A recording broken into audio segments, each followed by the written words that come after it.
अल्लाह अकबर, अल्लाह अकबर। मेरे दोस्तों देखिए, अभी जो चल रहा है उस पर टिप्पणी मैं नहीं करूंगा, ठीक है। और हो सकता है जिस वक्त मैं आपको ये अपडेट दे रहा हूं या जिस वक्त ये वीडियो पोस्ट हुआ हो उस वक्त ईरान ने अमेरिका के ठिकानों पर पलटवार कर दिया हो। हमारे पास इनपुट पहले से थे कि पिछली गुजरी रात जो है इसमें अमेरिका ईरान पर पूरे मूड में था हमला करने के, जिसका रिजल्ट ये हुआ कि ईरान पर उसने हमला किया। लेकिन हमला करने के बाद ये और ऐलान कर दिया अमेरिका ने कि इससे हमारी बातचीत खराब नहीं होगी। तो इससे एक बात क्लियर हो गई थी कि अमेरिका फुल स्केल वॉर पर ईरान से जाएगा ही नहीं, फट्टू है, बात सारी नाक की है। इस वजह से ईरान पर हमला उसे करना पड़ रहा है। ये डोनाल्ड ट्रंप ने खुद भी कहा था कि हमें हमला करना ही है, हमें जवाबी कार्रवाई करनी पड़ेगी मेरे दोस्तों। लेकिन मैं आपको एक दिन पहले का एक बड़ा अपडेट दूंगा जिसके बाद आप सब समझ जाएंगे किसका पलड़ा भारी है।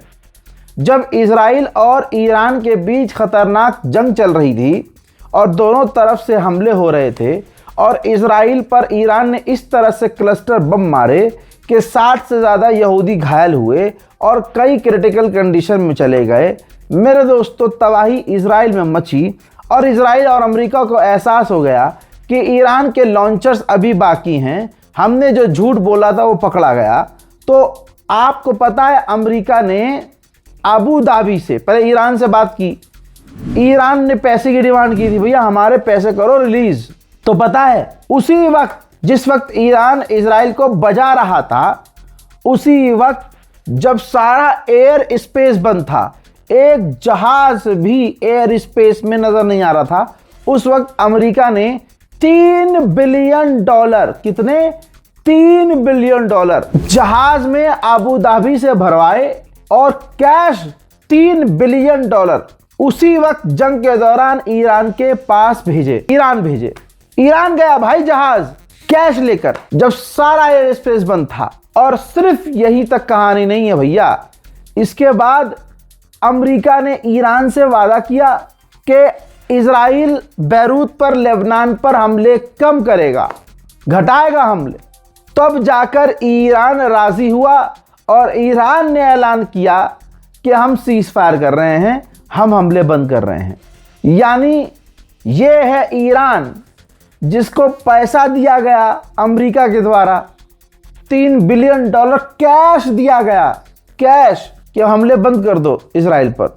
तब जाकर ईरान ने इजराइल पर हमले बंद किए थे। मेरे दोस्तों अमेरिका के वाइस प्रेसिडेंट ने कहा है कि इजराइलियों के और अमेरिकियों के इंटरेस्ट सेम हैं, लेकिन कुछ पॉइंट्स पर हमारे इंटरेस्ट इजराइल से अलग हैं।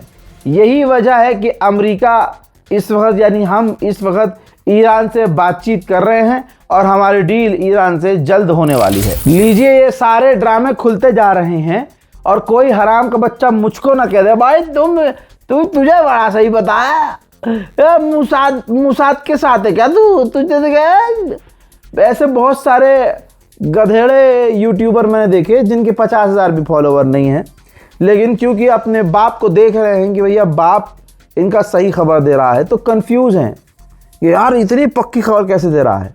तो मैंने 1-2 यूट्यूबर, 1-2 मुल्ला और 1-2 इंस्टाग्राम पर झगड़घट्टों को देखा, वो मुझे मूसाद का बता रहे मूसाद से अगर मैं होता ना तुम्हारी माँ बहन कर देता मैं यहीं बैठे बैठे, समझे, सालों कहीं नज़र भी नहीं आते। ये है कि हमारी जो मुस्लिम व्यूअर्स हैं और जो मेरे सब्सक्राइबर्स हैं उन्होंने इतना प्यार दिया है। पिछले 6 साल से हम काम कर रहे हैं और मिडिल ईस्ट हमारा फेवरेट सब्जेक्ट होता है।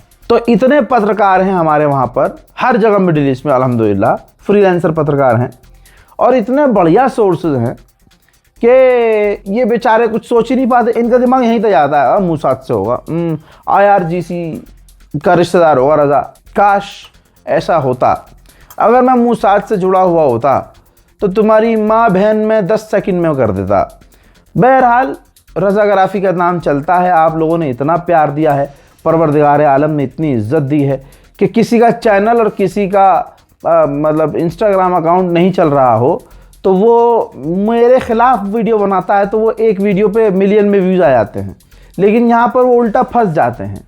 कमेंट सेक्शन में इतनी गालियाँ पड़ती हैं कि कमेंट सेक्शन ऑफ करना पड़ता है। आप समझ रहे हो। फिर भी मैं एक बात कह रहा हूँ कि अगर हक का साथ दोगे और साथ मिलकर काम करोगे और मेरी आवाज़ में सुर से सुर मिलाओगे तो कोलैब भी मिलेगा, व्यूज़ भी मिलेंगे, सब्सक्राइबर भी बढ़ेंगे और हमारा साथ तो मिलेगा ही मिलेगा। तो एक्स्ट्रा ऑर्डिनरी बन के ये जो तुम जहर उगल के कौम में तफरका डालते हो ना भाई, मत करो। ऑलरेडी कौम की नहीं है भाई, कौम के लौंडे कौम के नहीं हैं। आप देखो समाज में लाइन खिंच गई है एक, जो मदरसों के खिलाफ, आलिमों के खिलाफ बोलने वाला है, वो आपको किसके साथ नजर आएगा? जिसने अपनों का हक मारा है। जिन्होंने अपनों का हक मारा है वो क्रिएटर, और जो आलिम दीन के खिलाफ, मदरसों के खिलाफ बोलने वाला है वो क्रिएटर, दोनों एक साथ हैं। और उन्हीं के साथ आपको कुछ दिन बाद हिंदू संगठन दिख जाएंगे और वो मुसलमान हिंदुओं के फेवरेट बन जाएंगे। बहरहाल ये चीज़ें मैं फिर से बता रहा हूँ और मैं पता नहीं किस कौम को एक होने को कह रहा हूँ। ये तो मोदी सरकार का कारनामा है कि उन्होंने मुसलमान को मुसलमान समझा और सबके चूतड़ों पर लट फेरा, जिसकी वजह से आज शिया सुन्नी खत्म हो चुका है। वरना खुदा की कदम मोदी सरकार ना होती तो शिया सुन्नी आपस में भिड़े हुए होते। खबर यह है कि इजराइल ने जो ईरान पर हमला किया तो अमेरिका के विदेश मंत्री ने डोनाल्ड ट्रंप को मनाया था कि भाई इजराइल को हमला ईरान पर करने दो। डोनाल्ड ट्रंप मना कर रहा था ना भाई, 12 घंटे पहले ही ट्रंप ने कहा था नेतन्याहू से कि ईरान के हमलों का जवाबी कार्रवाई मत करना, पलट कर हमला मत करना। लेकिन अमेरिका के विदेश मंत्री ने डोनाल्ड ट्रंप को मनाया था कि इजराइल को ईरान पर हमला करने दो। ईरान के पार्लियामेंट स्पीकर का भी बिल्कुल अंगार बयान आ गया है। उन्होंने कहा कि हम डिप्लोमेसी को प्रेफर करते हैं, लेकिन तुम अपने वादे को तोड़ोगे तो फिर हम वही करेंगे जिसमें हम बेस्ट हैं। यानी रिपोर्ट ये भी आ रही है कि ईरान ने अमेरिका को अपना एक और काउंटर प्रपोजल भेजा है। एक तरफ दोनों के बीच हमले हो रहे हैं, दूसरी तरफ ईरान ने काउंटर प्रपोजल भी भेज दिया है। अमेरिकी ऑफिशियल का कहना यह है कि डोनाल्ड ट्रंप फ्रस्ट्रेट हो चुका है, परेशान हो चुका है, क्योंकि वो जो सामने लीडर हैं, टॉप के लीडर से डायरेक्ट खुद बात नहीं कर पा रहा है। उसकी चाहत यह है कि टॉप के लीडर से खुद बात करे, जैसे मुश्तबा खामनाई है उनसे वो बात कर सके, लेकिन वो बात नहीं कर पा रहा है। तो डोनाल्ड ट्रंप इस वक्त बहुत ज़्यादा जो है उलझ रहा है। और जब डील हो रही थी, मतलब बातचीत जब हुई थी, तो बातचीत के दौरान ईरान को अमेरिका ने कहा कि आप 10 साल के लिए यूरेनियम एनरिचमेंट रोक दो। 2 दिन 3 दिन का गैप लिया और ईरान राजी हो गया कि ठीक है 10 साल के लिए हम यूरेनियम का एनरिचमेंट रोक देंगे। जब ट्रंप के पास ये बात गई तो ट्रंप ने कहा कि नहीं, 10 साल के लिए नहीं, 20 साल के लिए यूरेनियम का एनरिचमेंट रोको। बस इस पर ईरान बिगड़ गया और बातचीत एक बार फिर से अटक गई। जो बात 41 दिन जब जंग हो रही थी मैंने कही थी, वो बात अब सामने आ गई है। फिर मत कहना मोसाद का एजेंट। गुलाबी सुअर ने आखिरकार सच बोल दिया है। गुलाबी सुअर का स्टेटमेंट में ये बयान है, बहुत सारी बातें बोली और उसके मुंह से निकल गया कि हम उनका यानी ईरानियों का आधा तेल ले लेंगे। आ गई वही बात, ये चोर, ये डकैत दूसरे देशों पर तेल के लिए, रेयर अर्थ मिनरल के लिए कब्जा करता है। उधर जेडी वेंस अमेरिका के उपराष्ट्रपति ने कहा है या तो डील अगले हफ्ते हो जाएगी या अगले महीने होगी। इसी तरह से ये सुअरों का झुंड हर दिन बयान देता है, लेकिन होगी डील तभी जब ईरान चाहेगा। पिछले हमलों में इजराइल ने जो ईरान पर हमले किए थे उसमें ईरान के एयर डिफेंस सिस्टम को भी इजराइल ने निशाना बनाया था, जिसमें ईरान के एयर डिफेंस सिस्टम को चलाने वाले 2 फौजियों की शहादत हुई है। सोचिए, अमेरिका का राष्ट्रपति डोनाल्ड ट्रंप यानी गुलाबी सुअर अब तक 30 से 32 मरतबा कह चुका है कि ईरान से डील होने वाली है। कितनी मरतबा? 32 टाइम्स वो कह चुका है ईरान से डील होने वाली है, लेकिन ईरान से डील नहीं हुई है। तो यानी सारी की सारी पावर ईरान के हाथ में। ईरान को जब ठीक लगेगा वो डील करेगा, ईरान को अभी तक ठीक नहीं लग रहा है, वो डील नहीं कर रहा है। मैंने पहले ही कहा था कि सारी दुनिया ईरान के खिलाफ है, इजराइल का साथ देगी, खासकर अरब। तो दोस्तों जॉर्डन, जी हाँ, ये जो इजराइल ने हमले किए थे एक दिन पहले ईरान के ऊपर, तो जॉर्डन का एयर स्पेस का इस्तेमाल करा था इजराइल की फौज ने, इजराइल की एयरफोर्स ने ईरान पर हमला करने के लिए। अब अगर पलटकर जॉर्डन में, यूएई में ईरान हमला कर दे तो ये यहूदी पसंद, ये यहूदियों के भाई, ये अरब कुत्ते की तरह रोने लगेंगे और विक्टिम कार्ड खेलेंगे कि देखो ईरान अरब पर हमला कर रहा है। बेवजह ईरान कुछ नहीं करता है। उधर मेरे दोस्तों पाकिस्तान का बयान यह आया है कि दोनों एक एक इंच पीछे हैं डील के, बस बहुत जल्द कभी भी डील दोनों के बीच, अमेरिका और ईरान के बीच हो सकती है। एक ड्रोन नजर आ रहा है, ये देखिए, जो कि इराक के आसमान में, ये ईरान का शाहिद ड्रोन है जो उड़ता हुआ नजर आ रहा है। फीफा वर्ल्ड कप अमेरिका में हो रहा है, तो फीफा ने कई सारे ईरानियों को टिकट दिए थे कि आप अमेरिका आके ये मैच देख सकते हैं, जिसके बाद अमेरिका ने टांग अड़ाई और अमेरिका ने उन ईरानियों के टिकट को कैंसिल करवा दिया जिनको फीफा ने अमेरिका आकर खेल देखने का, फीफा वर्ल्ड कप देखने का मौका दिया था। नेतन्याहू ने अपनी कैबिनेट को वार्न किया है कि अब हालात ऐसे हैं कि हो सकता है ईरान से हमें अकेले लड़ना पड़े। जी हाँ, अकेले लड़ने का प्लान नेतन्याहू कर रहा है, जिसमें अमेरिका साथ नहीं देगा, ऐसा डर उसे है। नेतन्याहू को डर है कि ईरान से हमें अकेला लड़ना पड़ेगा, क्योंकि अब शायद आगे भविष्य में अमेरिका हमारा साथ ना दे। हजरात, इसके अलावा ट्यूनेशिया में जो ईरान की एम्बेसी है उसने कुछ पोस्ट किया है, ये देखिए, जिसमें लिखा है कि if you want to deal with Iran, अगर आपको ईरान से डील करनी है तो देखिए नेतन्याहू का मुंह बंद करके उसे दीवार से डोनाल्ड ट्रंप ने चिपकाया हुआ है दीवार पर। यानी अगर अमेरिका को ईरान से डील करनी है तो इस नेतन्याहू को चुप करना पड़ेगा। मेरे दोस्तों, चीन ने कहा है कि हमने देखा कि अमेरिका, ईरान और इजराइल जो मिलिट्री पावर का इस्तेमाल कर रहे हैं, इससे कोई मसला हल नहीं किया जा सकता। सबसे बेहतरीन रास्ता है डिप्लोमेसी का, कि बातचीत करके जंग को ख़त्म किया जा सके। हजरात, शहीद, ईरान के supreme leader Ayatollah Syed Ali के जनाजे को निकालने का समय बताया गया है 25 जून के बाद, यानी 10 मुहर्रम के बाद, आशूर के बाद जो है ईरान प्लान कर रहा है कि उनके जनाजे को निकाला जाए और उनकी तदफीन की जाए, दफनाया जाए। इजराइल के डिफेंस मिनिस्टर ने साफ कहा है कि हम ईरान पर दोबारा हमला करने के लिए तैयार हैं। यानी देखिए, बातचीत का कोई रास्ता नहीं है। ईरान को अपनी पूरी ताकत का इस्तेमाल करना होगा और इजराइल को बुरी तरह से पीटना होगा।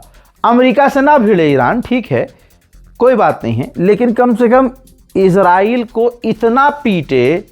यानी अभी जब ईरान ने एक दिन पीटा तो $3 बिलियन जंग के दौरान, उस पिटाई के दौरान अमेरिका ने अबू धाबी से कैश लेकर जहाज में भरकर ईरान को भिजवाया कि भैया इजराइल पर हमले बंद करो।